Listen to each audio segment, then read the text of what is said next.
Hi, my name is Fanny Garstang. I'm a multi-genre independent author. I write both fantasy, romance and historical, and within the historical I also write subgenres with a supernatural element or a fantastical element. Today I'm going to read from my historical fantasy I'm Not Dead Yet, Cleo's journey through the Egyptian underworld. Sort of tagline of it is what you get when you cross Stargate with Monty Python. So Cleo has just managed to get in to look at a tomb before she has to leave, and accidentally falls over a police passer and crashes through what's called a false door in the temple. She found herself crashing to the floor. Opening her eyes, she was expecting a floor covered with debris, but it was clean and dry. Slowly, she lifted her eyes from the sandaled feet, upturned legs to a linen-pleated kilt. She froze at that point. She glanced left and saw a pair of sandaled feet that way, and right to where she could see a line of a pair of a mix of tanned, sandaled feet and bare feet.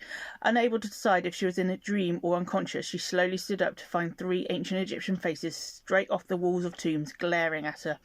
They were silent. They didn't even acknowledge that she was wearing something different to them. Deciding she wasn't worth their attention, they turned away. The two to her right returned to talking, while the third pretended not to have seen her. She removed her safety glasses and the mask so she could see more clearly. She was in a passageway. The walls on either side were lined with doors like the false door in the tomb she had been in moments before.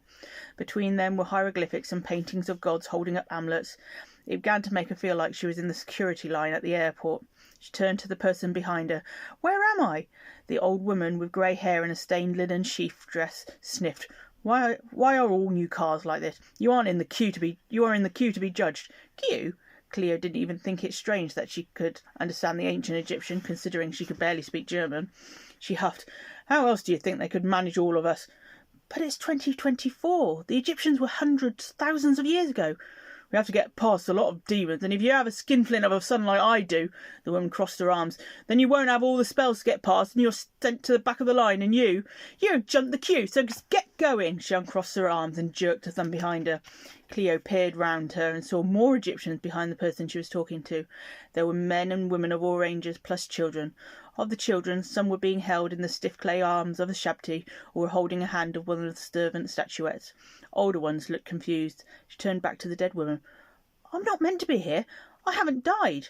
"Well, you must be if you are here." "I need to leave." "Well, go back the way you came in." She pointed to the doorway Cleo had come through. Why hadn't she thought of that? Maybe she had bumped her head harder than she thought. She turned to the door carved into the wall and pushed against it with a hand, but nothing happened. She tried with her shoulder. Nothing. She even tried looking for a door handle or button for all the ridiculousness of it. Nope. She felt tears welling up in her eyes as she turned back to the grumpy car. "I can't go through." "But you must be a car, though your clothes do look odd." "I haven't died, I told you that," Cleo retorted in frustration. "Not my problem," the old woman sniffed. "Who can I talk to? Someone must be looking after all of you." "I haven't seen anyone for a long time." "Which direction do they come in?" "That way." The old woman pointed behind Cleo in the direction most of the cars were facing. "In." "Thank you." Cleo began walking. She didn't know where she was going or who she was looking for, but she hoped to find someone who could help her. The line of cars didn't seem to end, and she began to wonder how long they'd been waiting as she saw some curled up sleeping in their place in the line. Others had grouped together to play setnet or knucklebones. She stopped and stared at a huge blue faience shabti. Was this the equivalent of paying someone to wait in line for a new iPhone? "Hey, step away from that shabti! No cutting into line!" She turned and saw a man barreling down on her, belly hanging over the top of his pleated linen kilt and a beaded collar round his neck. She stifled a laugh, for it seemed even the nobles had to wait in line. Panting, added, "This is my position." Curiosity got the better of her. "How long have you been waiting?" "No one has moved for a long time," he said with a heavy sigh. "All I want to do is get to the field of reeds and see my wife again." "Why is no one moving? There's not even a small shuffle forward." He shrugged. "Is it?" It was a crazy thought that came to her, and she wasn't sure whether she should voice it. Perhaps the gods had disappeared as those that had believed turned to other religions. By the looks of it, not even the brief Egyptian mania of the Neapolitan era and the Victorians had made a dent in the line of waiting cars. She began to feel sorry for them. There was no proper afterlife for them. "Is it what?" he demanded. Impatience and a lack of conversation seemed to be making everyone she spoke to grumpy.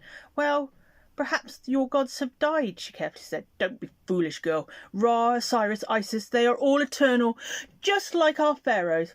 "But only if people still believe in them." "Believe? Of course we believe.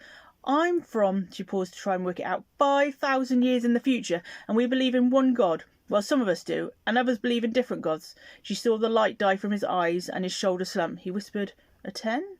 I suppose." She didn't want to destroy him any further. He looked like he might crumble into dust at any moment. Trying to brighten him up, she said, "I don't belong here, and I'm trying to find my way out. If I find out what's holding the line up, I'll try and sort it out so you can all get to the field of reeds." He brightened. "Please, these people are all a bore. We've all told our life stories to each other so many times. I don't know my own from theirs." She gave him a nervous smile, backed away, and turned to continue.